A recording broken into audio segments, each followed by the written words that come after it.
Hi, this is Dr. Mercola, and today I want to discuss a really ancient botanical that I actually grow in my front yard.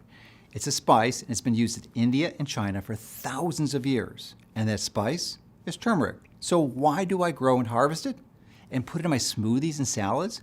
It's because turmeric has been used for centuries because it's an adaptogen and supports your body's ability to adapt to stress from any source.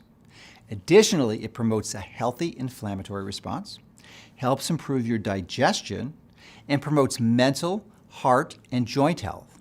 You might know that curcumin is the primary active ingredient in turmeric, and there is a benefit to taking that as a supplement. But curcumin supplements are designed to be absorbed into your blood, while many of the benefits of turmeric as a food are believed to result from its ability to act locally in your digestive system.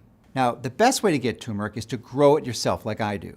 But most can't do that, so if you want to benefit from turmeric, make sure you find a product that is certified organic, avoids the use of flow agents like magnesium stearate that inhibits the absorption of important minerals, and is standardized to be at least 95% curcuminoids, and finally, is fermented. Why? Because when you ferment turmeric, you radically improve its bioavailability and obtain all of its many health benefits. So, if you are as intrigued with the possibility of improving your health by regularly incorporating this ancient spice into your diet and you simply aren't able to grow it, then please consider adding a fermented turmeric supplement to your regimen to help you take control of your health.